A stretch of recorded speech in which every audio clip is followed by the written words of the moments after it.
Исәнмесез, хөрмәтле телевизор караучылар, сез Татарстан ялгасыр һәм ТМ Планета каналларында манзара тапшырын карыйсыз. Эфирда Алмаз Гәрәев белән Әдилә Сәфәрова. Саулармысыз, хөрмәтлеләребез. Көз ул әлбәттә муллык чоры.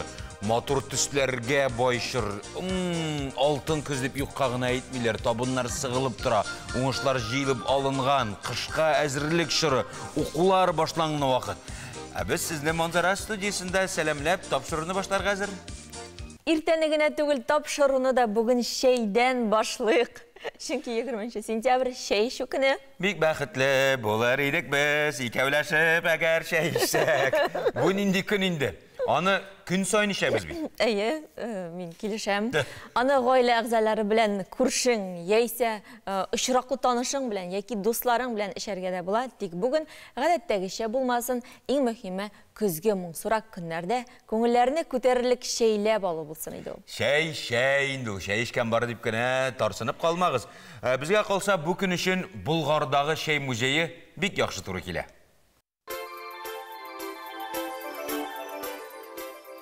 Бакча, җимеш агачлары, хуш исле кипкән үләннәр. Биредә һичшиксез ял итәргә тукталасыз килә. Һәм әлбәттә тәмле шәй белән сыйланырга. Болгар шәйләве бу. Болгар музей тыюлыгының музейлар урамында урнашкан. Татар халкы элек-электән кунакчыл булган. Кунакларны шәй эчермичә җибәрмәгәннәр. Музей хезмәткәрләре сезне дә сыйлар. Алайна да түгел, төбәк халыкларының шәй ичү традицияләрен дә ачып бирер. Шәйне үләннәрдән үзебездә үскән үләннәрдән сары мәтрүшкә җир җиләкләре белән тәкъдим итәбез һәм шулай ук битник тә кулланабыз. Болгарга килеп бал май белән шәй ичмәсәң, үзеңне Болгарда булдым дип уйламасаң да була. Музей хезмәткәрләре дә шулай ди. Төп сый бал белән май. Элек суыткычлар булмаган, шуңа да майны шүлмәкләрдә бал белән булгатып саклаганнар. Самоварлар барлыкка килгәнче төрки халык шәйне учакта, казанда кайнаткан. Элек татар халкында шәй эчә юн өрләүне онытасың дигән макал булган. Мин шәй эчә сюжет ясауны оныттым буга инде. Рәхмәт сезгә, шәйләрегез бик тәмле булган. Музей территориясендә 30 квадрат метр мәйданлы агач йорт, зур бакча биләмәсе, яшәшә түтәлләре, шәй үләннәре киптерү йорты бар. Үләннәрне музей хезмәткәрләре үзләре әзерли. Бакчада аның ниндиге генә үсми. Җиләк-җимеш агачлары да җитәрлек.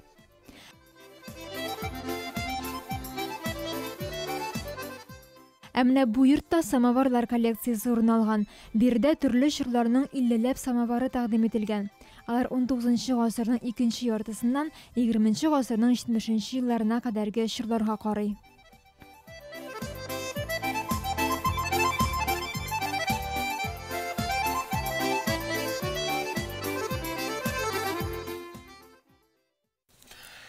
Шәй безнең милләткә нәрсә дисәк тә якын инде ул. Без аны үзебез үстереп, үзебез эшкәртеп, үзебез бал белән чыгарабыз кебек хәтта. Милләт дигәннән милләттәшләр темасын дәвам итик. Кеше кайда гына яшәсә дә, ватанын, тамырларының кая туташкан булуын, туган телен, ата-баба динен белергә тиеш. Һәм моңа кечкенәдән өйрәтсәң генә уңышка ирешеп була дип саный Америкада яшәүче милләттәшебез Мәдинә Гыйльфанова. Замандаш сәхифәсенең яңа герое белән Динә Гәрәева аралашып кайтты.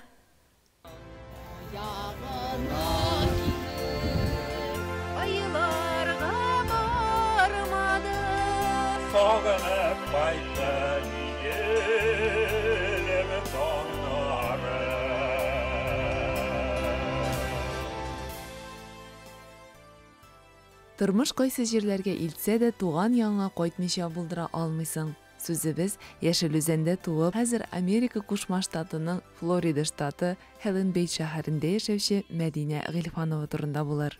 Күп университетлардан студентлар китә иделәр җәй вакытында Америкага. Төрле кечкенә шәһәрчекләргә, менә без мәсәлән Делаварга киттек. Һәм Делаварда без 4 ай тордык, аннары кире кайттык 4нче курста. Аннары 5нче курстан безгә бик ошаган анда, без бик күп акча җыйдык, анда бик күп эшләдек, бик күп акча җыйдык. Шуннан без 5нче курстан шулай ук шул программа буенча киттек тә, шунда калдык. Аннары студент Мен анда университетка кірдім. Университет түгел, колледж атала. Магистр дәрәҗәсенә кірдім. Шунда шулай итеп қалдым. Мәдинәнең кечкенәдән үк инде гаиләдә Америка турында сөйлиләр иде ди. Әтисе газеталардан бик күп мәгълүматлар укып таныштырып барган. Шул Американы барып күрәсе иде дигән хыял кызның күңелендә калган. Әнием минем тумышы белән үзе Яшел Үзәннән, ләкин бөтен гаиләсе күчкән Мораза авылыннан, ул Алексеевский район. Шул Мораза авылыннан алар Яшел Үзәнгә күчтеләр. Минем бабаем демәк, бабаем, әбием, менә әнием үзе Яшел Үзәндә туган. Әтием ягыннан, әти үзе Козловкада туган, Чувашия республикасында. Ikisi de inженер эшләделәр. Әти минем КХТИ бетергән, әнием мине Ешкарлада шулай ук архитектур төзелеш институтын бетергән. Шулай ук төзүче булган минем әнием. Бу гаиләдә татар теле ничек сакланган соң дигән сорау туа. Мәдинәнең әнисе дә, әтисе дә татарча сөйләшмәгән. Өйдә генә кулланылган. Балаларына татар телен өйрәнсеннәр дип, Яшел Үзәннең 5нче гимназиясенә, аннан 16нчы мәктәбенә укырга бирәләр. Соңгысын Мәдинә аеруча җылы искә ала. Менә кичкенә класслар булды. Һәрбер балага булган игътибар. Һәрбер баланың гаиләсе турында белделәр. Һәрбер баланың ничек бара нәрсә ярата. Мәсәлән, кайберләре математика, кайберләре гуманитария, әйме? Вот менә шуңа ничек кичкенә мәктәп булганда, анда бит гаилә кебек ул булган. Шуны мин бик яраттым. Менә кичкенә генә татар гаиләсендә үстем. Менә 16нчы мәктәп. Инглиз теле безнең мәктәптә булды. Ләкин син мәктәптә укыганда, синең инглиз теле күбрәк син укый беләсең һәм тәрҗемә итә беләсең. Ләкин сөйләшә алмыйсың. Сөйләшү бик зур барьер. Синең өчен менә син башка чит илгә барсаң, анда бит сөйләшергә кирәк. Менә бу зур барьер минем булган. Мин үземә әйттем, мин инглизчәдә генә сөйләшергә тиеш. Мин инглиз телендә генә яңалыклар карарга тиеш телевизордан, әйме? Мин инглиз телендә генә кинолар карарга тиеш. Урыс телендә карамыйм, башка телләрдә карамыйм, инглизчә генә. Мин хәтерле, минем блокнот булган. Шул блокнотна мин яза идем. Көн сайын 10 сүз.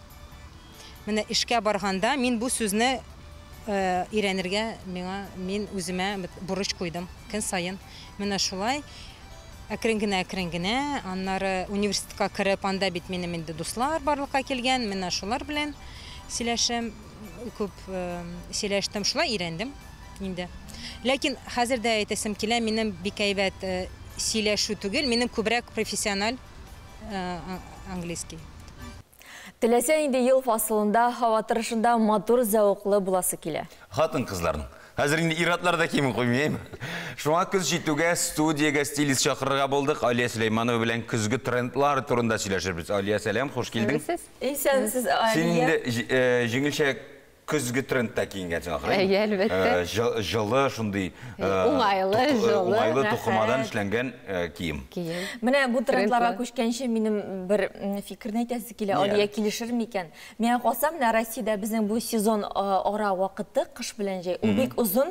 Шуңа күрә кешеләрнең шкафлары тулы кием. Минус плюс 10 градуска, плюс 5 градуска, 0 градуска. Кешеләрнең дип, хатын кызларның дип әйтмәкче идең син, диме? Хатын кызларның шулай инде әле ашкан саен ой, минем киргә әйберем юк, баштана сезнең. Без иратларга көзгә дә, кышка да бер куртка бетте китте, вәссәлам, күбрәк. Менә бик күп кием кирәк безгә. Алиягә дә сүз бирегин. Әйе, кием күп кирәк. Менә шкафлар тулып тормасын өчен, шуңа күрә инде кешеләр хәзер еш стилистларга мөрәҗәгать итәләр. Шуңа күрә менә без стилистлар, без булышабыз, менә киемне артык күп итеп алмаска, кирәкле киемне генә алып, шуларны киеп, алар шкафта инде тузан җыеп, эленеп тормасын өчен, гел киеп, гардероб гел эшләп торсын өчен. Көз көне менә нәрсә булырга тиеш безнең гардеробта? Көз көнгә килгәндә инде ул безнең иске киемнәрне әйтеп китәм инде мин. Бу безнең тренч, плащ була инде бу. Пәлтә. Алия, менә бер үтенечем бар, шундук мода кануннарына туры килә торган без аңламый торган сүзләрне гади итеп әйтеп бармак. Тренч ул плащ була, пәлтә. Аннан соң кассуха бу инде безнең күннән тегелгән куртка. Хайван дип әйтәсең дип торам. Аннан соң инде бомбер, ансы инде безнең бомбер ул куртка бомбер дип әйтәбез инде без, ул кыска куртка була. Менә инде 4 төрле өске киемне әйттең син. Аларны инде һава торышына карап киябез инде без. Демәк, урамда нинди көн икән, җылырак булса инде без тренч киябез, ул безнең плащ була инде. Аннан соң инде салкынрак көннә без җылы пәлтә киябез. Менә шулай. Бомберны кашан киябез, бомбер. Ул инде менә я пәлтә, я бомбер, аларны икесен берләштереп, я пәлтә, я бомбер киеп була инде. Бомберны, пәлтәне яңгырлы көндә бик киеп булмый. Ә менә бомберны ул бит инде куртканы киеп була инде. Яңгыр ява калса инде кул чатырны үзең белән килтерә кирәк. Хәрб атаймы? Зонтикны һәр вакыт бомбер дигәне куртка инде алмашлар истәгенә калдыр. Куртка була. Кыска куртка була. Һәм менә төсләргә килсәк, бу сезонда ниндиләре модада? Төсләргә килгәндә инде безнең көз төсләре. Менә көзгә ай төсләре ул безнең кызыл төс. Менә без бөтенебездә трендлы төсләрдә утырабыз. Сары төс, аннан соң шоколад төсе, һәм инде аксыл төс ул безнең молочный төс дип әйтәбез. Менә шу төсләр.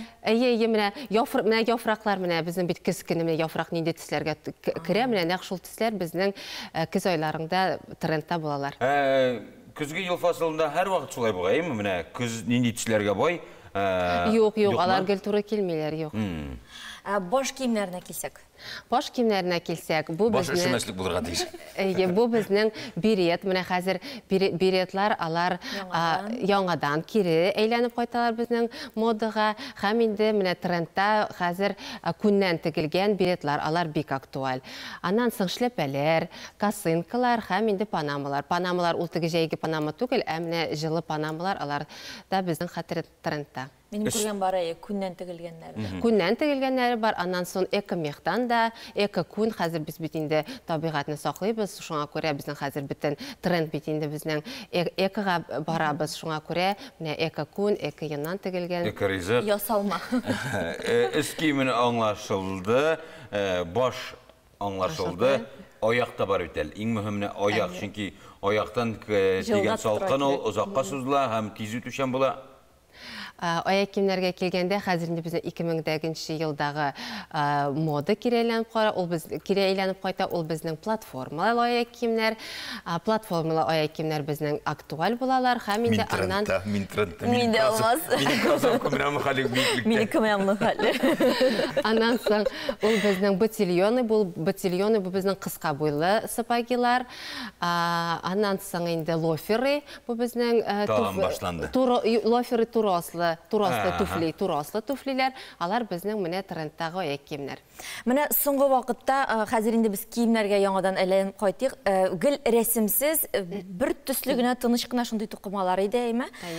Хәзер нинди дә булса рәсемнәр көн үзәгендә булачак. Менә алмаз беләм онсын. Принтларга килгәндә, принтлар инде безнең менә юлбарыс елы битеме бу ел. Принтлар ул безнең юлбарыс эзләре, леопард эзләре, менә леопардовый принт дип әйтәбез инде, аннан соң зур полоса, шакмак. Ярый, 9 елында андый булмады. Һәм геометрик узорлар да, геометрик принтлар да безнең актуаль булды. Бу леопард шулай ук 2002 елның модасы миңа калса. Нәрсә дигәндә инде, нәрсә дисәк тә, иң төп тренд ул көз, кыш ел фасылларында әлбәттә синең өс киемең иң беренче чиратта җылылыкны тәэмин итә торган булырга тиеш, шулаймы? Менә хәтта бер тренд менә җылылык дигәндә алмаска әйтеп китәсем килә. Менә пәлтәләрне, аннан соң инде плащларны алганда хәзер трендта озын кием. Ул безнең менә тездән түбән киемнәр киергә менә трендта инде менә шундый киемнәр озынлыгы менә тездән түбәнрәк булырга тиеш. Шуңа күрә җылы да була инде, кыш көне дә, көз көне дә, алай берсә без тынмаспыз. Шулай. Хәзер минем бер чыган иң төп сорауларның берсе җылылыгын аңладык, трендын, модасын, төсен, лоферларын, бомперлары белән аңлаштык. Менә модасына, трендына карамыйча киенеп йөрүчеләргә, бу трендта киенмәгән, бу булай киенмәгән. Андый төшенчә юк бит инде ул хәзер. Юк, менә кешегә кием килешеп торга тиеш. Ул бит әле менә модада гына булса да, ул кешегә килешмәсә, аны нинди кием булса да кешегә килешмәсә, ул матур күренмәячәк. Шуңа күрә, менә әйтеп китәсем килә, менә артык сыланып торган кием ул матур күренми. Шуңа күрә, менә кием белән кеше арасында хава булырга тиеш. Алай булганда затлырак күренә. Алай булганда затлырак күренә. Димәк, әле монда һәрбер кеше үзенә үзе стилист, әгәр дә үзенә үзе стилист була алмаса, инде профессионалларга мөрәҗәгать итә ала. Айлия кунакка килгәнчә рәхмәт яусын, эшеңдә уңышлар. 5-10 минут чамасы элек кенә без Америкада яшәүче милләттәшебез Мәдинә Гыйльфанова белән таныша башлаган. Аның белән әңгәмә шул кадәр кызык, без аны бер сюжетка гына сыйдыра алмадык. Шуңа күрә сезгә бу әңгәмәнең икенче өлешендә тәкъдим итәргә булдык. Мәдинәнең хәләл җифете Рөстәм дә Татар архитектура төзелеш университетында укый. Танышулары шунда була. Инде яшь гаилә бергә Америкага киткән. Хәзер 2 ул үстерәләр. Арыслан белән Биктимер. Аларга да татар телен өйрәтеп үстерәләр.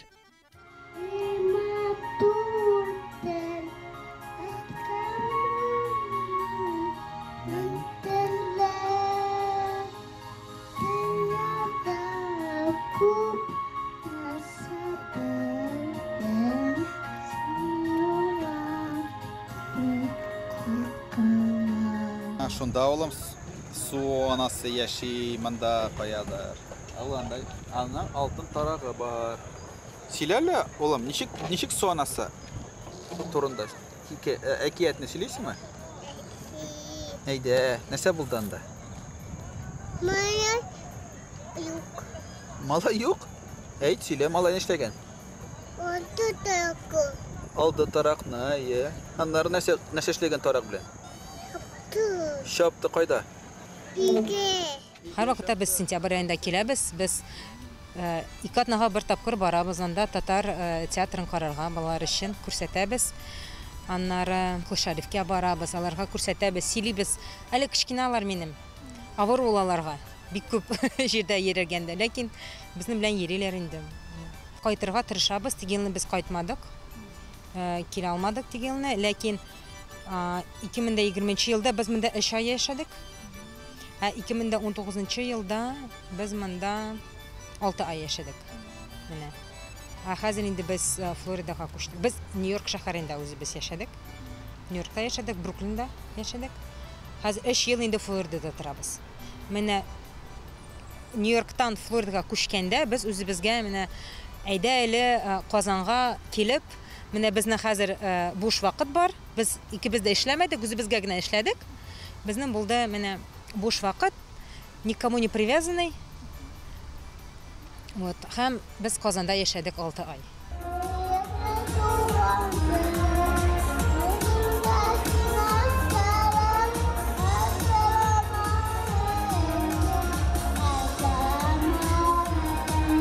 Американцы, алар бик әйбәт халык, бер нәрсә дә начар сүз әйтәсем килми минем. Бик әйбәт халык, булышырга кирәк булса булышалар. Әйбәт кенә комфортно итеп яшиләр. Бик комфортно яраталар. Беренче үзләре турында уйлыйлар, аннары синең турында уйлыйлар. Булыша алсалар, булышалар һәр вакыт.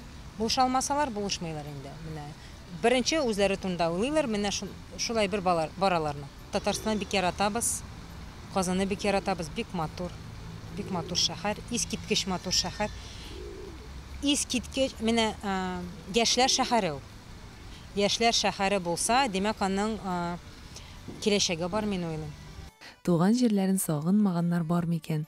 Сагыныр өчен китәбез дә бит. Манзара тапшыру өчен Динә Саттарова, Андрей Корсинский. Бәрәңге безнең икенче икмәгебез дип мактанырга яратабыз, чөнки аннан дистәләрчә төр ризык әзерләргә мөмкин. Бәрәңгедән дөге дә калышмый. Суши, роллы, үзебезнеке гүбәдия, пулау, кайсы гына халыкның милли ашларын алсаң да, дөгеле ризыклар бихисап. Әмма без белмәгәннәрдә байтактыр әле. Теманы Кызыл дөнья сәхифәсендә Гөлинә Харрасова дәвам итәр. Xeyirli gün, hürmetli tamaşaçılar. Siz düğünün dünyadağı 3,5 milyard kişisi rasyonunda bulğandığını bileydinizmi? Bu yarma Yaponların sushi rollarında da, Özbek pilavlarında da, Tatar gübedelerinde de kullanılan. Bugün biz şit illerdeki düğünden pişirilişi milli oşlar bilen tanışırız. Oldan kesetem koy birleri tilini yutarlık temli. Birincisi Günbatış Afrika'da, Nigeriya, Senegal, Gana'da popüler bulğan rizik Jollof. Onu pişiriş için sizge kubitli pomidor, yayında tomat pastası, balgar, bırışı, soğan, sarımsak, temletkişler hem elbette düğü kerek bulaşak. Barlıq yeşilçelerini vaklap turibizda koynatabız, tomat soğunu akşağın sıyıq şekilip şargatıyır. Onun üstüne düğü hem temletkişlerini salabız, uzak kına koynatabız. Jolofumuz hazır, telinkeye bülgende yanına kızdırılgan tavuk ya banan koyabız.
Hazır Indoneziyanın milli aşı Nasi Goreng nazirlik. Bu rizikning ataması kızdırılgan düğü dip tercüme etilgan. Reseptin 10-15 asırlarda Xitaydan Indoneziyaga ko'chinib keluvchilar olib kelgandilar. Nasi Goreng nazirlaganda ko'p turli temletkishlar, sarımsak, soya sousi, it, yeşilcha, yumurta kerak bo'lajak. Haligi rizikqa garnir bo'larak odatda düğü krekerlari, jengilcha salat, Indoneziyaning ovuzni yondirirlik sousi, sambal taqdim etilgan.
Şirattағы рецепт Қытайдан аны ғады етіп, үйде қыздырылған дүгі деп атап берділер. Тағын бір атамасы бирьяни деп yoңғыры.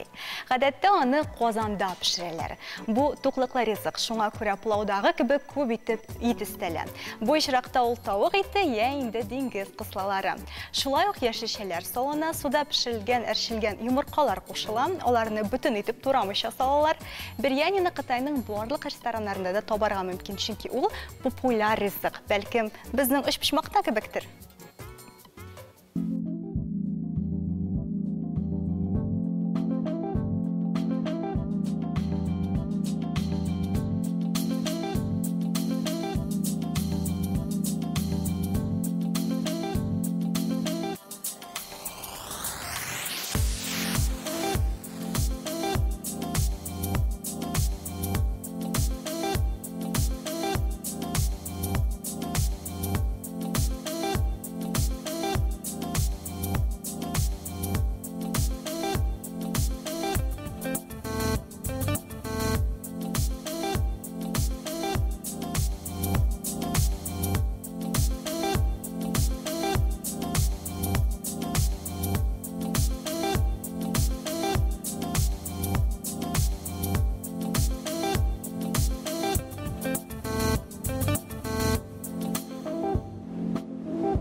Әзіз білесіз мүгідігіден бик тәмлі десертларда пішіріп бұла. Мисал үшін Филиппин ярым ұтрауларында шоколадлы дүгі бұтқасы популяр.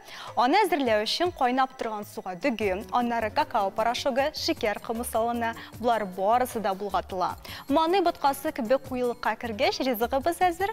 Әзір оны ош тәлінкелеріне бүлерге, стіне кокос сүттіе қойыртылған сүт солырғағына қола.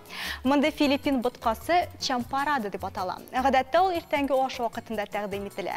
Күндіз аңа заказ бергенде бұтқа үстіне бірнеше кептірілген кішкене тұзлы болықлар да қойылар ихтимал. Десертта болық болуы сәйір әлбәтті, әмі филиппинлылар ненде де болса фикірге келгенше, сіз оны ауыз етіп қарағыз делер.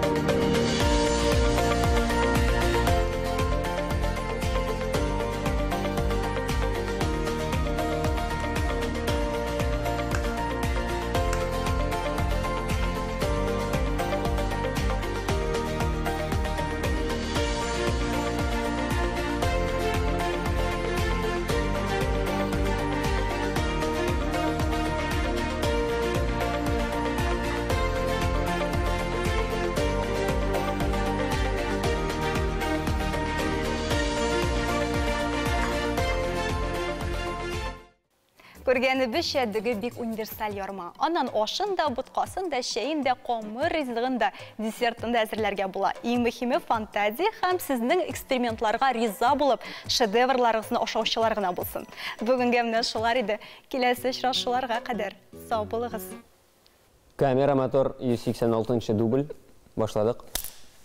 Драматург Мансур Ғиләжевнің Миколай монопьесасы Татарстанның 2 театрында қойылған еді. Режиссер Илшат Рахимбай бұл пьесаны көргеш, қанға барлық кино чырып бола деген фикірге келе, һәм шулай ішлейді. Оның Миколай фильмі Халықара Мәскәу кинофестивалінде қатнашты. Бұл оңайдан режиссерінің өзін қонаққа шақырдық. Илшат, сәлем. Сәлем. Қайда қатнашты? Күлді.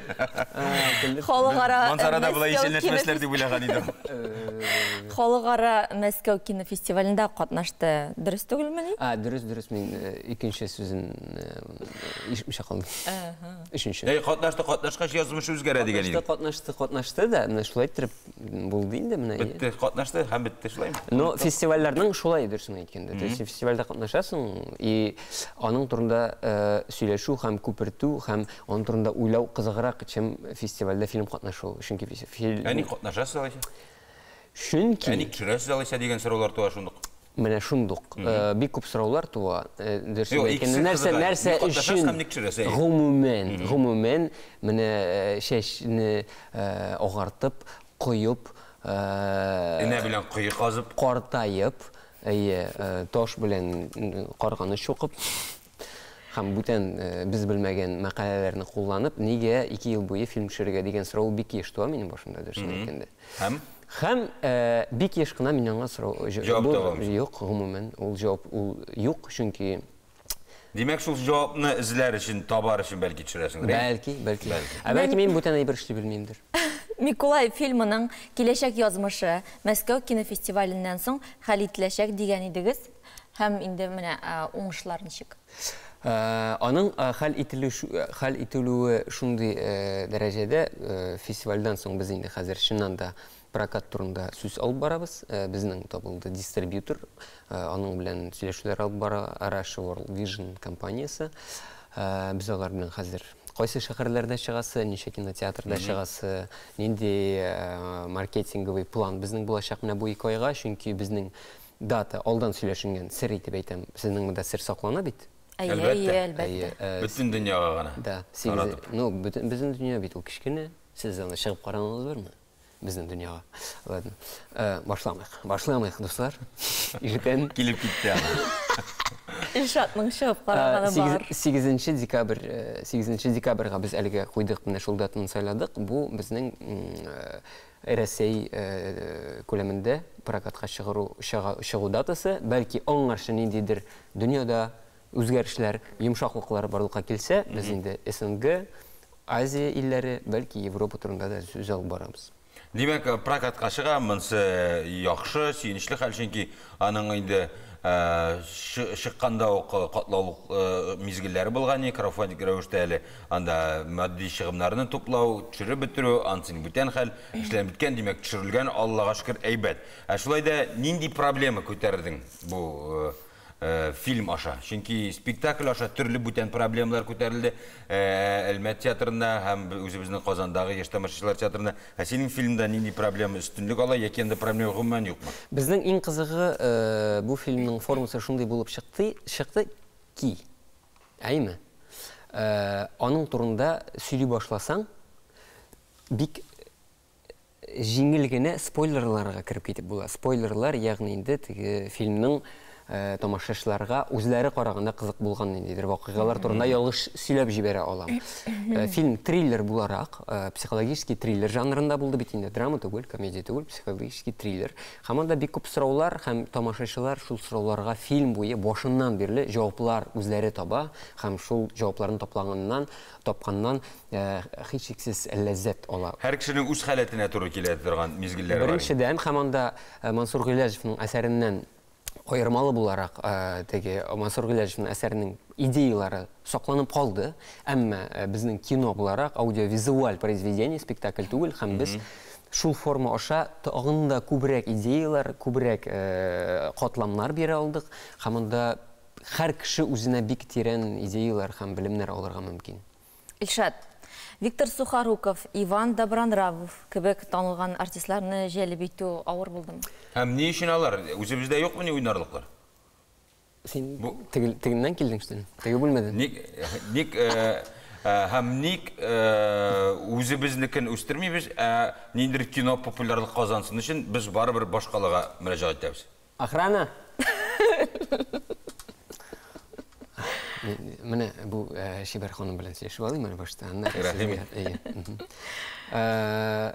Дөресен әйткәндә авыр булмады аларны җәлеп итү, чөнки без бу бүтән авырлыкларны сценарий өстендә эшләү вакытына сарыф иттек. Менә шул бүтән буласы авырлыкларны, бүтән шишләсә ниндидер сөйләшүләрне, менә шул сценарийга туплап, аңа көч куеп, аны язып бетергәннән соң аны җибәрдек.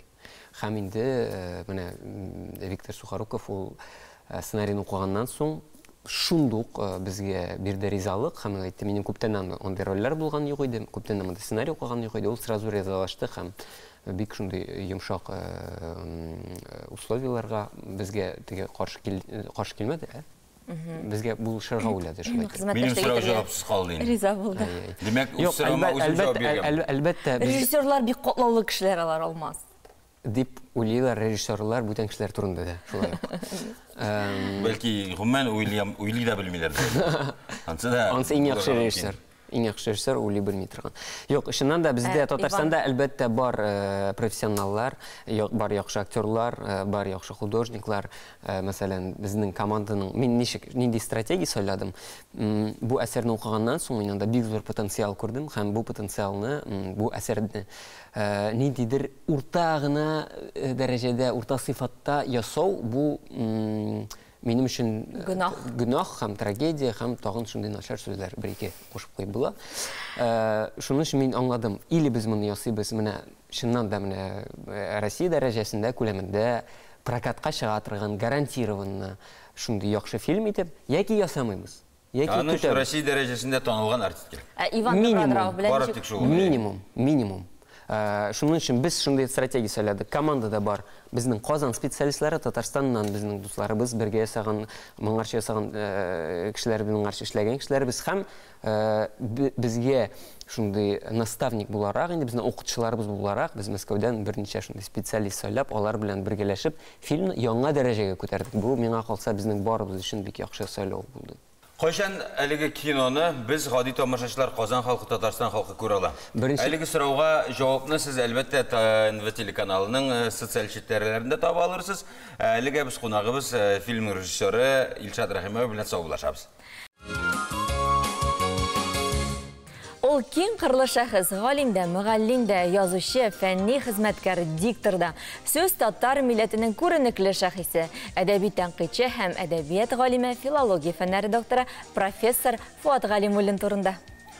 Аның кебек һәрбер сүзне яратып, телнең бар матурлыгын, аһәңен тоеп сөйләшүчеләр бик сирәк. Баксаң, ул Алабугада мәдәният агарту училищесында режиссерлык курсын тамамлаган икән.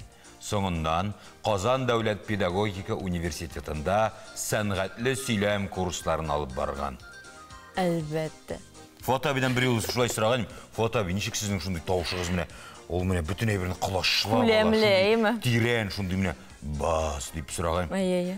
Энем яши бәлки сиңа да шундый бәхеттәдер диде. Бу инде бик олы мактау сүзләр булып яңгырады. Рәхмәт Фотаб. Бик әйбәт әйткән. Бу әле Фотабының күп кырлы эшчәнлегенең бер өлеше генә. Минем әдәбиятны яратуыма, сүз сәнгатенә гашыйк булуыма әбием Сәрби Җамал сәбәпче булмадымы икән? Ул әниемнең әнисе иде.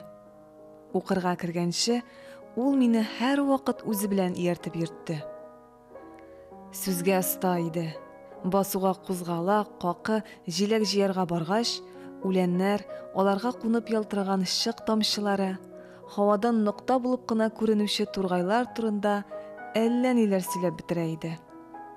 Шундый тәмен белеп, сүрәтле итеп сөйли. Үзең дә сизмәстән аның кебек сөйләшә башлыйсың дип яза Фуат Галимуллин. Укытучылары Ниса апа бер дәрестә тәрәзәдән күргәнне сүрәтләп язып бирергә куша.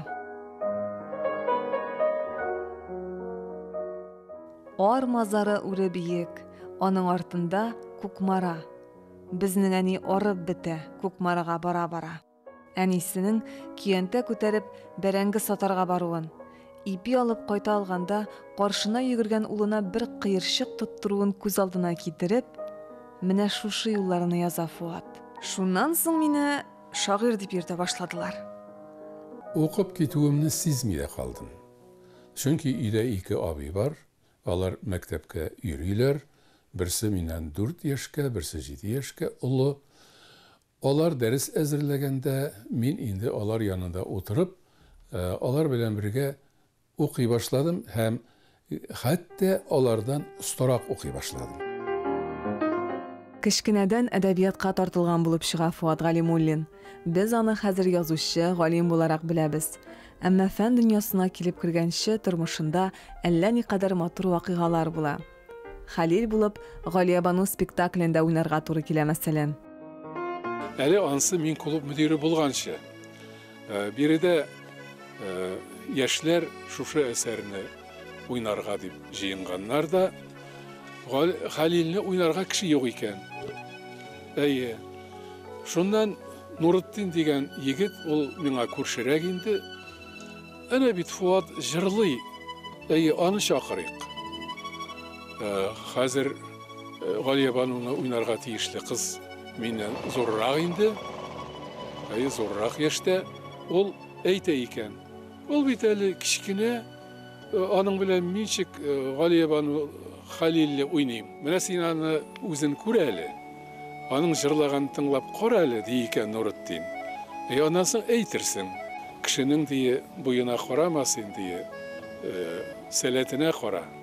Шуннан ул җырлый башлады. Галиябануны мин аңа кушылдым. Утыры әкрен-әкрен кычкырыбрак җырлый башладым. Теге кыз инде җырлавыннан әкренләп туктады, мин генә җырлап калдым.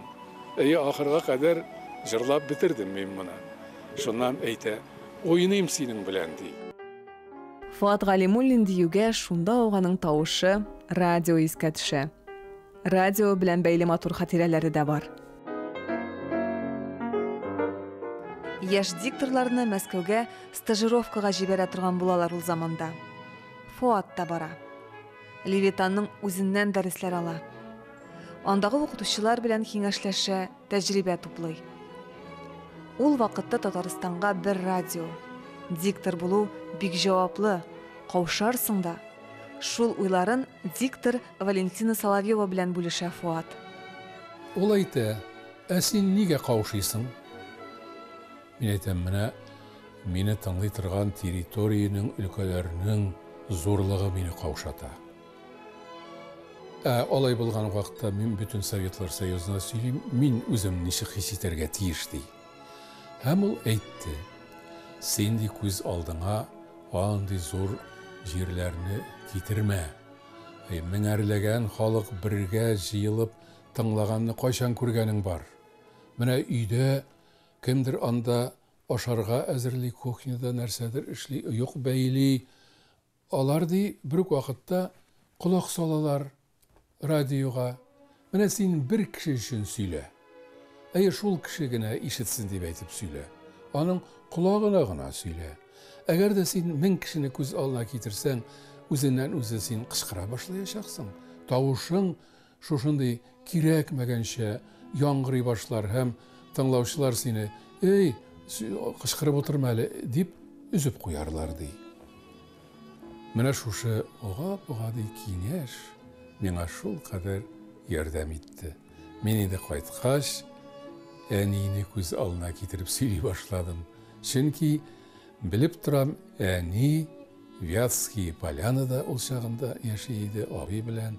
Ул мине тыңламый калмый инде. Һәм әйтәләр Казанда режиссерлар, кара, Мәскәүдә сине бик әйбәт өйрәтеп кайтарганнар диләр. Әлбәттә өйрәттеләр, ләкин иң кирәкле киңәш менә шушысы.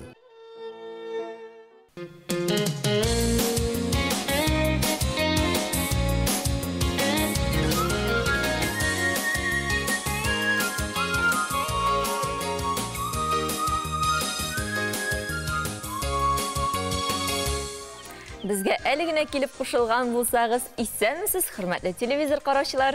Саулармысыз, хөрмәтлеләрбез, вәгъдә иман, вәгъдәне үтәргә кирәк әлбәттә. Иманыбыз чиста, саф булсын дигән теләктә без манзара тапшыруның икенче өлешен башлыйбыз.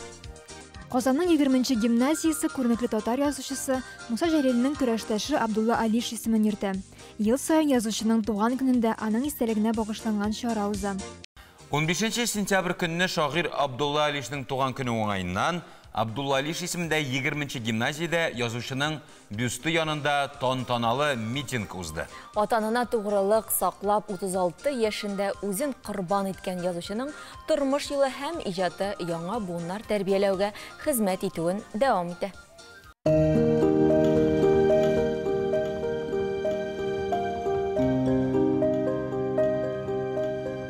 Казанның 20-нче татар гимназиясе шагыйрь Абдулла Алиш исемен йөртә. Күренекле шәхеснең туган көнендә һәр елны искә алу чаралары үткәрелеп тора. Быелгы бәйрәм митинг буларак оештырылган иде. Бүген гаять зур вакыйга, Абдулла Алишнең туган көне һәм аның менә һәйкәле янында, бюсты янында шушындый мероприятие, бу 20-нче татар лицейн өчен дә, безнең татар җәмәгатьчелеге өчен дә гаять зур вакыйга. Чөнки бүгенге көндә менә кайвакыт әйтәләр, үлгәннәргә һәйкәл кирәкми, үлгәннәргә һәйкәл кирәкми. Ул тереләргә кирәк. Ул менә шушы балалар өчен кирәк. Без инде менә Алишның туган көнендә балалар язучылары шушында килеп, Алишның бюсты каршында баш иябез Алишка. Шушында бер очрашып, сөйләшеп алабыз, балалар әдәбияты турында, балаларны шушы Алиш әкиятләре рухында тәрбияләү турында. 2015 елдан безнең гимназиягә Абдулла Алиш исеме бирелде һәм бу исем өчен без әлбәттә дәгъва кылдык. Чөнки җәлилчеләрне, Абдулла Алишны безнең онытырга хакыбыз юк.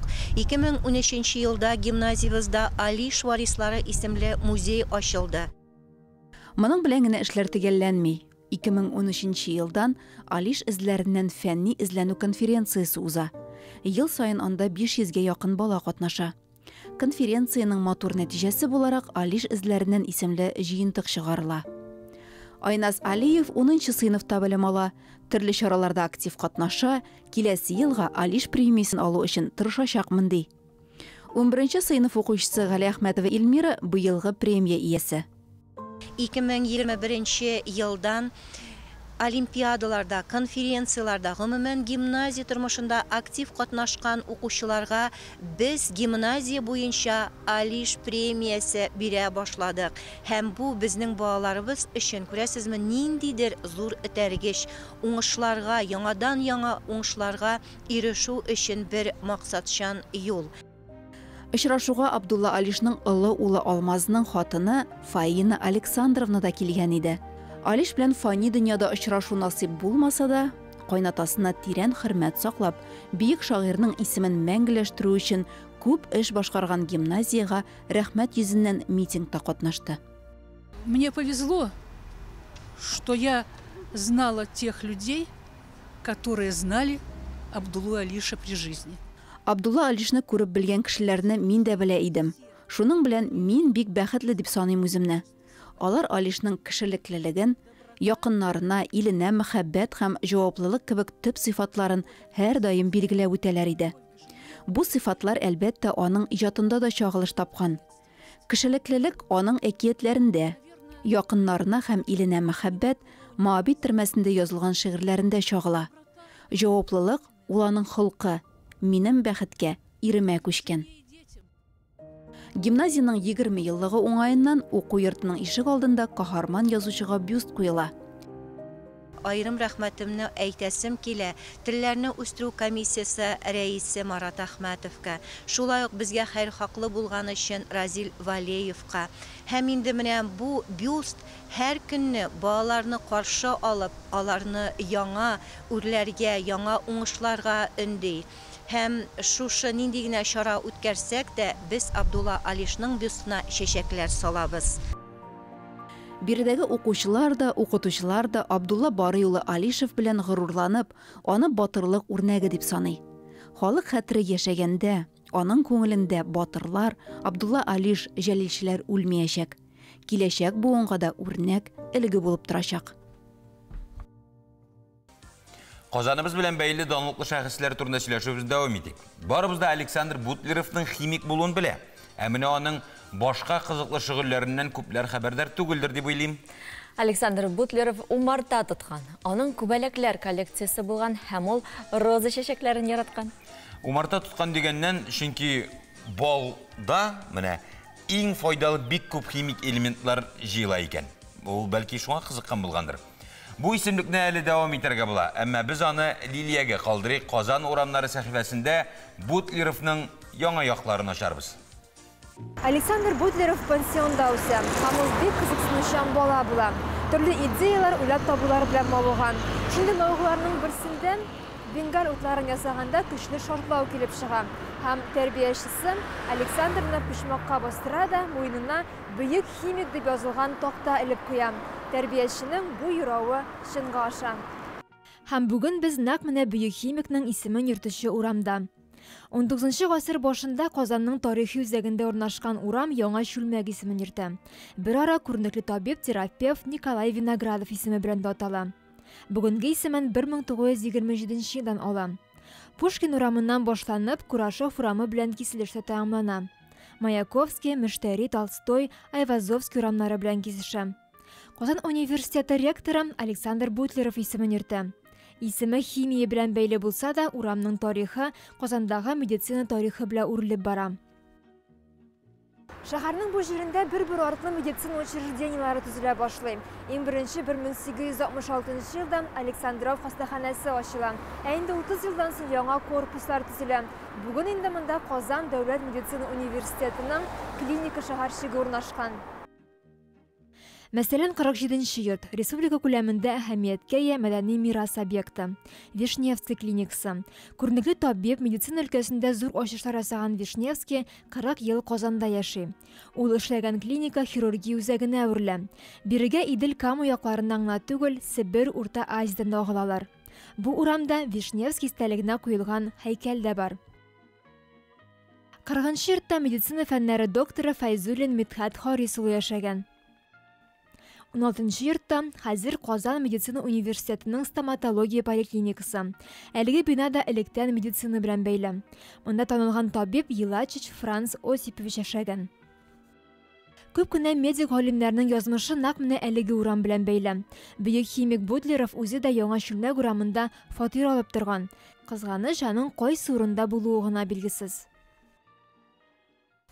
Студиябызга кунаклар килде. Әкият Курчак театрының «Әдәмнәр» спектакле Екатеринбург шәһәрендә узган Петрушка Великий халыкара Курчак театрлары фестивалендә лауреат исеменә лайык була. Театрның режиссеры Илгиз Зәйниев иң яхшы режиссер эше номинациясында җиңә. Шул уңайдан без театрның артистларын кунакка чакырдык. Алар «Әдәмнәр» спектакленең төп геройлары. Бездә кунакта Татарстаннан казанган артист Дилүс Хоҗаәхмәтов һәм халыкара конкурслар лауреаты театрның актриса Альбина Шахгалиева. Саумсыз, хуш килдегез. Исәнмесез.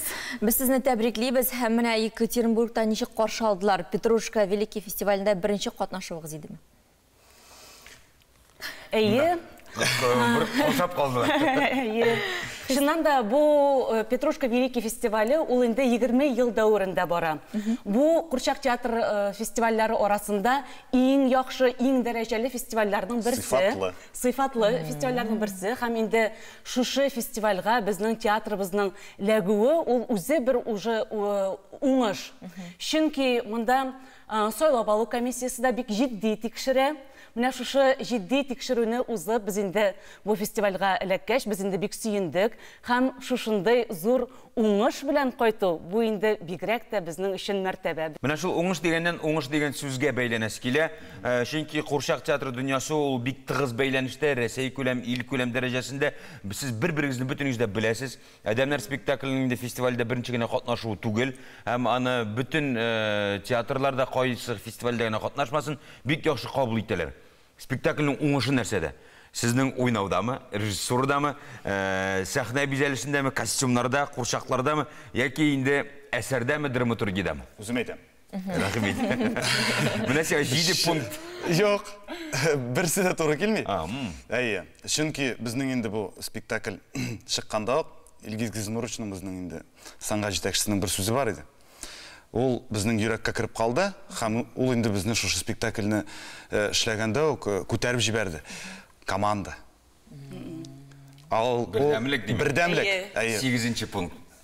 Ул бердәмлек. Безнең айырып тота торган кеше юк. Спектакль барышында ул инде переводта утырган кеше булсын, утта, ниде, инде менә тавышта да реквизитор булса да, ул монтировщик булса да, безнең әлбәттә айырып ала торган менә син генә бу спектакльне күтәреп җибәрдең дигән кеше юк. Чөнки без чыннан да инде менә Екатеринбургта гына түгел, Алтын битлеккә баргач та без бөтенебез бергә эшлибез. Безнең бу минем эш түгел дигән әйбер юк бу спектакльдә.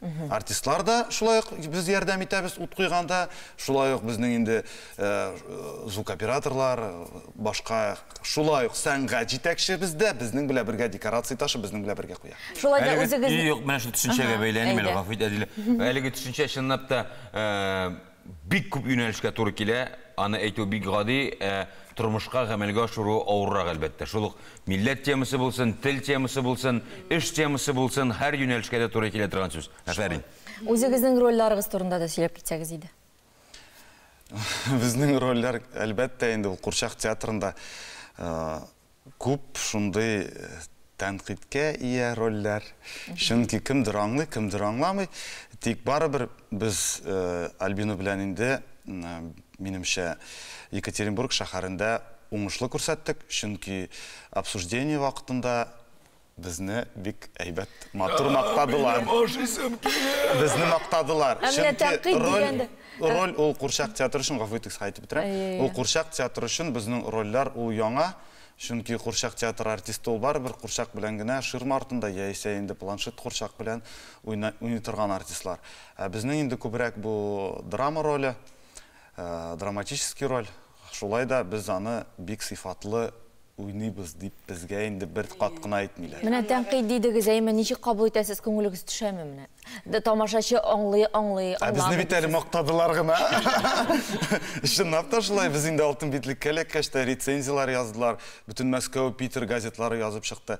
Һәм инде Екатеринбургка кем инде безне карап бара, социаль челтәрләрдә шулай ук мактап кына яздылар. Әле тәнкыйть ишеткән юк. Шулай да тәнкыйтькә килгәндә, тәнкыйть инде ул безгә үсергә ярдәм итә. Минемчә, ул тәнкыйть булырга тиеш, тәнкыйтьне кабул итә белергә кирәк. ул сиңа бер урында тормаска ярдәм итә. Тәнкыйтьне кабул итеп, син инде үз өстеңдә эшләсәң, әлбәттә син үсәсең. Ул безгә ярдәм генә. Тәнкыйть аның бүтән нәрсә, тик менә мактауга түзеп кара, мактауга түзү бик авыр. Шул мактауларга түзәргә язсын сезгә, шуңа күрә без сезне мактамыйча эшкә әйләнеп кайтыйк әле. Нәрсәләр белән мәшгульсез, сезон ачылдымы һәм нинди премьералар көтә безнең Татарстан тамашачысын? Аллага шөкер. Кичә инде без менә яңа премьераны күрсәттек. Тамашачыга тәкъдим иттек. Ул безнең сәнгать җитәкчебез Илгиз Зәйниев куйды «Серая шейка» спектаклен. Һәм бик уңышлы. Аллага шөкер, без бик уңышлы барып чыкты, спектакльләр тулы залда. Һәм инде алга таба безнең татар группасы Авыл Такбай спектаклен чыгаралар. Октябрьдә Туфан Миңнуллин. Һәм шулай ук октябрь аенда без шушы Әдәмнәр спектакле белән фестивальгә киткәнче рус группасы Бобровый пруд спектаклен чыгара, безнең артистыбыз Айвар Гимаев куя. Ул инде безнең 0+ яшьләрнәсе. Ул безнең бэби спектакль дип атала. Димәк, без Алмаз белән килә алабыз. Киләчәктә ноябрь аенда безнең Волшебная лампа Аладдина дигән премьера тагын көтелә. Ул рус телендә балалар өчен. Менә шулай планнар бик зур. Һәм инде алда безнең яңа ел. Яңа елга хәтлек кенә 4 премьера һәм фестиваль шулай бик көтелә. Гастроль Яршалы шәһәренә гастрольгә барабыз, Алла теләсә.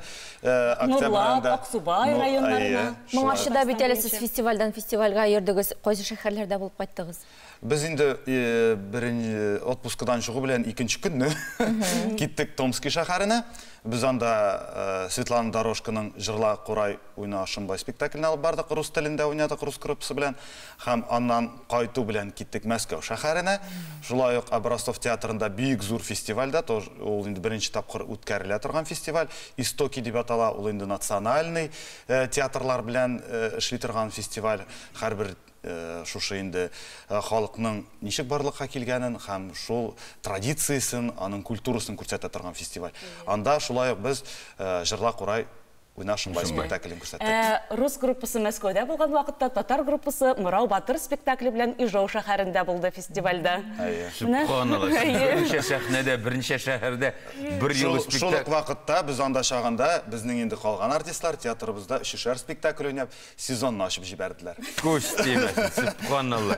2 спектакль төрле шәһәрләрдә, 3нче төркем сезон ача спектакльләр уйный.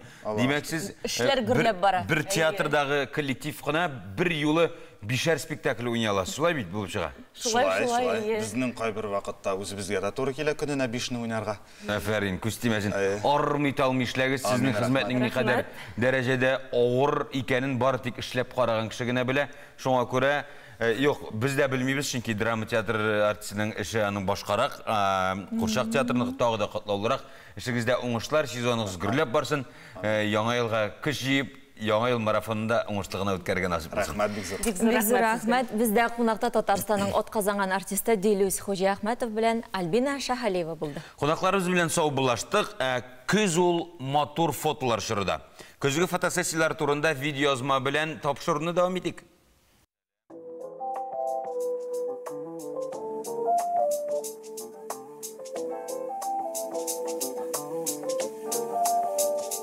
Алсу, син белмем буенча үзең кем? Мин бухгалтер. Әмма дәләкин хәзерге вакытта фотограф буларак эшлим. Синең бу хыялың күптәнге хыял идеме, фотограф булу? Әйе, мин инде кичкенә вакыттан фотограф булырга хыялланган идем, фотоаппарат турында хыялланган идем. Һәм инде 18 яшьтә мин үземә фотоаппарат алырга булды. Минем хыялым чаңа ашты, мин дә бик шат. Син менә бу матурлыкны ничек күрәсең? Камера ашамы, әллә баштан үз күзләрең белән күрәсеңме? Әлбәттә, үз күзләрем белән. Кайвакыт барганда минем күзләрем белән мин аларны төшереп алам, шул кадрларны, һәм инде фотоаппарат аша шуны чыгарам ничектер күңелемнән, күзләремнән.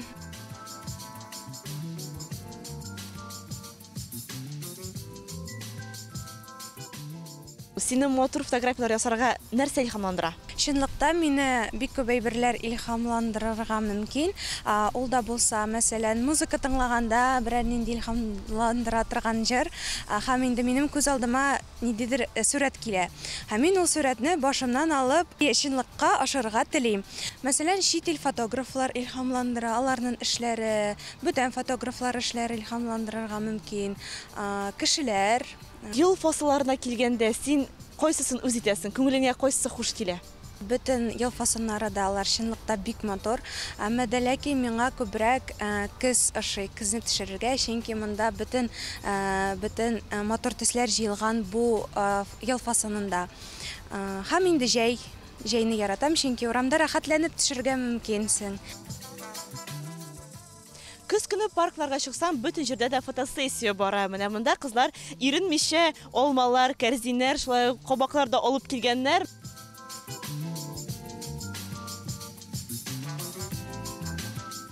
Алсу, мине шундый кызык кына идея башка килде. Әйдәгез әле бергәләшеп, эксперимент рәвешендә тиз генә фотосъемка ясап алабыз. Син безгә үзеңнең лайфхакларыңны сөйләрсең. Әйдә, әлбәттә. Миңа килгән клиентларымны фотосессияларда миннән оялмаска, узган кешеләрдән оялып тормаска сорыйм. Үзеңне тормышта кебек хис итәргә кирәк чынлыкта. Кулыңны билгә куй. Ага, елмаерга онытма. Кулыңны чәчеңгә куя аласың. Ага, менә шулай. Ага.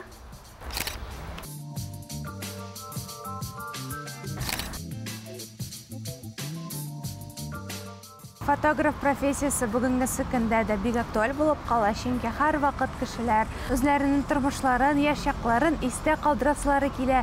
Шул мизгелләрне фотосурәттә калдырып, яшь исләрне төшереп утырырга мөмкиннәр. Бу бит могҗиза, шулай бит.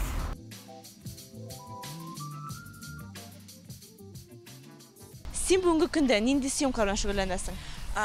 Мин бик күп съемкалар белән шөгыльләнәм. Ул да булса русча әйтмешли инде индивидуаль гаилә съемкалары. Аеруча мин никахлар төшерергә яратам, чөнки ул ниндидер үзенчә сихри мәҗлес.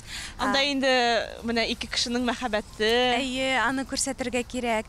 Һәм инде гади love story-лар, әлбәттә мәхәббәт турында. Балаларны төшерергә бик тә яратам. Алар шундый ихлас күңелләре белән фотосурәттә төшәләр. Әйе, шуннан да балаларга нәрсәдер эшләргә кушарга ярамый диләр. Чөнки кушкан саен алар югалалар, ә булай үзләренә ирек бирсәң, алар рәхәтләнеп төшәләр. Әйе, дөрес әйтәсең, Ләйсән. Шулай. Һәм инде иң мөһиме, фотограф булырга хыялланган кешеләрдә нинди сыйфатлар булырга тиеш? Миңа калса, иң беренче ул түземлек булырга тиеш. Икенчесе инде ул үз эшеңне ярату, әлбәттә инде ничек ансыз булмый. Һәм инде өченчесе ул һаман саен илһамланып йөрергә кирәк. Миңа калса шулай. Степной бистәсендә археологлар 2000 еллык төрбәгә юлыккан. Красноярскиның янгын сөндерү бүлегендә Машка кушаматлы психологик ярдәм күрсәтә. Булар хакында тулырак дөнья яңалыклары сәхифәсендә Айля Сәлимҗанова сөйләр. Таман ярым утравындагы Фанагория экспедициясе барышында археологлар 2000 еллык төрбәгә юлыккан. Экспедиция җитәкчесе Алексей Ворошилов әйтүенчә, Фанагория некрополе бик әйбәт сакланган. Шуңа күрә Россиянең көньягындагы башка урыннарга караганда биредә кызыклы артефактлар табу мөмкинлеге күбрәк. Моннан 20 ел элек әлеге урында төрбәләрнең берсе ишелгәч, бу урын археологлар игътибарын җәлеп иткән. Фанагория музей-тыюлыгының музей фондларын исәпләү, саклау һәм туплау бүлеге башлыгы Мария Чашук сөйләве буенча, борынгы каберлекләрдә кашлы йөзек, күмү такыясының алтын кисәге, ырчык, сугыш кораллары, шулай ук төрле гасырларга караган егет белән хатын-кызның җәсәтләре дә табылган. Табылдыкларны музейга тапшырганнар биредә аларны реставрациялиләр. Фанагория территориясендә 2014 елдан бирле Дәүләт тарих археология музей-тыюлыгы эшли. Россия фәннәр академиясенең археология институты һәм Олег Дерипасканың Вольное дело фонды ярдәмендә Таман ярым утравында казу эшләре 10 ел дәвам итә. Масса күләм мәгълүмат чаралары хәбәр итүенчә, Фанагория некрополендә табылган артефактлар Эрмитажда, Пушкин исемендәге Дәүләт сынлы сәнгать музеенда, Бөек Британия, Германия һәм башка илләр музейларында саклана. Красноярскиның икенче янгын бүлегендә берничә ел дәвамында Машка кушаматлы песи яши. 8 назад при тушении пожара в частном жилом доме. Моннан 8 ел элек шәхси йортта янгын сүндергән вакытта почмакка кысылып калтыранып торган песине күрдек. Хуҗалары табылмагач, үзебез белән бүлеккә алып кайттык, юындырдык, ашаттык. Шуннан бирле ул безнең белән. Авыр эш көненнән соң психологик яктан ярдәм күрсәтә, психологка әйләнде дисәк тә була. Бер вакыт Машканың колагы ялкынсынгач, янгын сүндерүчеләр аңа акча җыеп операция ясаткан. Быел песи бәбиләгән, сабыйлар да әнисе белән бергә бүлекчәдә яши. 26 октябрь Болгар радиосы яңа хитлар концертын тәкъдим итә. Концертта татар эстрадасының популяр җырчылары катнаша. Алар арасында җырчы гаилә, дуэт, Гүзәлем белән Салават Минниханов та бар. Алар үзләребездә кунакта. Саумысыз, хош килдегез. Ассаламу алейкум. Ва алейкум ассалам ва рахматуллахи ва баракатух. Хәйрле иртәләр. Сезнең һәр вакыттагыча кәефегез шәп, һәм менә бу концертка үзләре дә белмиләр иде бу концертта катнашасызлар. Без чакырып игълан итәбез. Без аларга хәбәр иттек әйме. Дөресен әйткәндә, сез безне чакыргач инде ТНВга иртәнге тапшыруга чакырабыз дигәч, Гүзәлем инде иртәнге 5-тән чыгып инде макияжлар ясап карагыз. 2 көн алдан. 2 көн алдан. Мин инде иртән иртүк торып прическалар ясап инде минем бик матур килеп чыккан. Минем кыска чәч бит инде, аны бит прическаны ясау авыр, нормально килеп чыккан. Ниһаять килеп җиттек. Бу концертның эштәлегенә килгәндә ул яңа хитлар дип атала. Сез нинди хитыгызны башкарачаксыз? Бу кызык бик исеме дә бик кызык яңа хит инде. Дөресен әйткәндә безнең хитлар булачак. Ничек ул яңа булгач хит булып белгерә шунда. Алайса нинди җыр башкарасыз? Без үзебезнең өр яңа җырыбызны без инде бик өметләнәбез. Ул хит булыр дип инде. Әни турында җыр ул. Һәм безнең тагын 2 җырыбыз булачак. Ул беренчесе Киләм дигәне безнең күп җирдә шушы җыр белән инде исем яулаган. Барам, киләм, кайтам. И өченче җыр була безнең ай-яй-яй. Менә бу инде өр яңа җыр әни турында. Һәм ул шундый позитив, шундый рәхәт, шундый җыр булачак. Күбесенчә бит инде әниләр турында моңсу җырлар чыга. Безнең ул шундый менә позитив формада әниләр турында бик матур җырлар яздырдык. Әни дигәннән сезнең әле клипларда ул инде бөтен дөньяга танылган 2 герой бар иде, әби белән бабай. Аларны алыштырып та булмыйдыр инде, авыр туфраклар җиңел булсын, шуңа сорыйм да. Менә шундый яңа персонажлар эзлисезме? Аның юнәлештә бар эш барамы? Әбидә кунакта булдык, аның бит юбилее булды бу елны. Һәм ул әле бик дәртләнеп, әйдәгез тагын берәр клип чыгабыз дип җыенып йөри. Аңарга килгән саен ул безгә козлар җибәр, анда тәмнүш. Шуңа күрә еш кайтып йөрисез аңа. Әле тагын бер бабай булса да ярып торыр иде дип куйдырам. Бу әни җырны инде без планлаштырдык, клипта төшерәчәкбез Алла теләсә. Һәм без бу клипта үзебезнең әниләребезне төшерергә булдык. Истәлек булсында дип инде 2 якны менә шулай матур иттереп, шундый гаилә учагы ясап инде бик матур килеп чыгарга тиеш. Менә октябрь башына таныштырып куйдым. Мин һәрбер әниләргә дә бүләк булып ирешә күрсен, Алла бирсә әлеге җыр. Хаҗларга барып кайттылар ничек булды? Гомумән менә барып кайткач, үзегезнең инде менә әхлакый, күңел ягыннан үзгәреш сиздегезме үзегездә? Әлбәттә, оннан үзгәреп кайтасың, онда гел ул әллә... Син бердә үзгәргәнгә охшамагызсың. Гүзәлем дә сизлә, тик син үзгәргәнгә охшамагызсың. Прическалар әзрәкенә үзгәрде. Алай булгач Гүзәлем сөйлә инде, алма сине иштәсен килә. Без күп генә сөйләмәсәк тә, үзебезнең нинди хисләр кичергәнне, анда барып шул хисләрне туймыйча, аны берничек тә аңлатып бетереп булмый кешегә. Әлбәттә, анда безнең иманнарыбыз да артты, анда без тарих белән дә таныштык, әле менә шу ислам дине турында без бит инде анда экскурсияларга да йөрдек, ниндидер менә урыннарны күрсәттеләр безгә хәзрәт, безнең белән Тимергали хәзрәт булды, ул инде безгә сөйләп барды һәрбер менә безнең пайгамбәрбез Мөхәммәд саллаллаһу алейхи ва сәлламның кайсы тауда беренче аятлар килгән, менә шу Мина долинасы бит инде шунда булдык. Иң беренче безгә экскурсия ясап чыктылар. Аннан соң безнең нәшә зур хаҗ башланды инде. Әлбәттә. Иң беренче без сразу умрга киттек. Без сәгать 7-дә килеп төштек. Һәм инде менә сразу без килеп төштек. И карасак, без умрга барабыз диләр. Мен әйтәм, без сезнең белән барабыз. Һәм инде менә шунда иң беренче менә как Батулла белән очрашу, ул әллә нәрсе. Ул теге анда кертеп җибәрәр, именно шу ниләр арасыннан, колонналар арасыннан, әйсәүне күрәсең, әллә нәрсә менә мурашки диләр бит, мурашки по телу. Сез сөйлисез, бездә дә мурашки. И шуның белән очрашасың, и ул гел әллә нәрсә. Һәм бер хисләрне аңлатырга сүз җитми. Аны аңлатып бетергесе дә. Анда һәм бер әйбергә игътибар итеп, анда тег күгәрченнәр дә йөри бит. И менә бер күгәрчен дә менә шу Кахбатулла өстеннән очмый.